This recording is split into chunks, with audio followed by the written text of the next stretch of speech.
Hello, thank you for coming in. My name's Harry and I'm the head of recruitment here at Beauty on Walnut. We've read your resume and we're quite impressed, so we've asked you in here for an interview. I'm going to ask you a few questions just to determine whether you'll be right for this role or not. So let's get started. No worries. Tell me more about your passion for this industry and how you believe it could help you be successful in this role.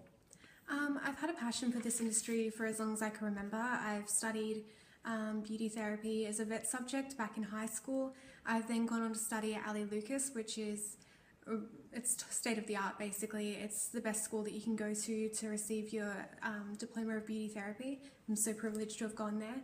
I also spend a lot of spare time familiarising myself with the new products and techniques. I'm always trying to better myself, and I feel like that could really help me offer the best experience to my clients. I'm always wanting to offer them the best experience and state-of-the-art products and techniques, and I want them to have the best experience they can possibly have with me. Thank you. When in a past role have you encountered an issue with a customer and how did you handle that situation? That's a good question. Past experience, I was doing makeup for a client. It was her bridal makeup actually. She originally wanted some daytime makeup, very casual, understated, but a natural beauty.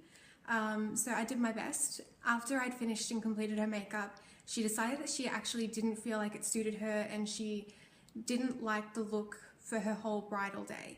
I then went and spoke to my manager. I didn't actually have the time to redo her whole makeup, so what we decided was I would change bits and pieces to make it best suit her and her personality. So what I did is I decided to go for a vintage look and I removed her eyeshadow and lipstick. So I went for a more vintage eye look by adding brown eyeshadow rather than gold and a cat-winged eyeliner, and I went in with a bold red lip.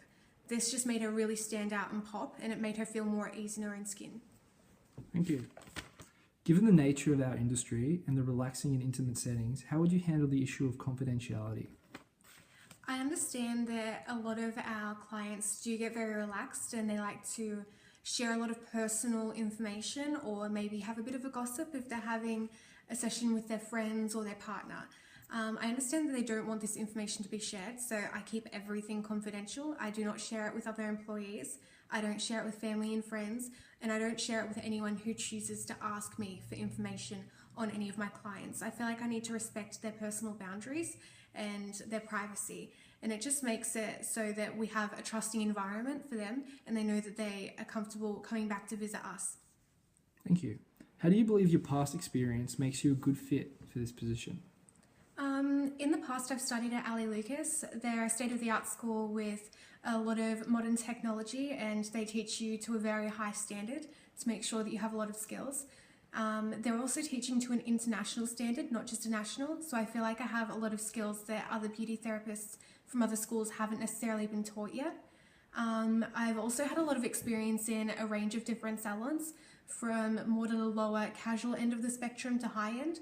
So I've had a lot of experience with different corporate cultures, presenting myself in different ways that are appropriate to their business, as well as working with different kinds of clients and giving them different kinds of treatments. I also feel like I spend a lot of my spare time trying to gain extra knowledge as well in the industry. So again, I've mentioned I watch a lot of YouTube videos.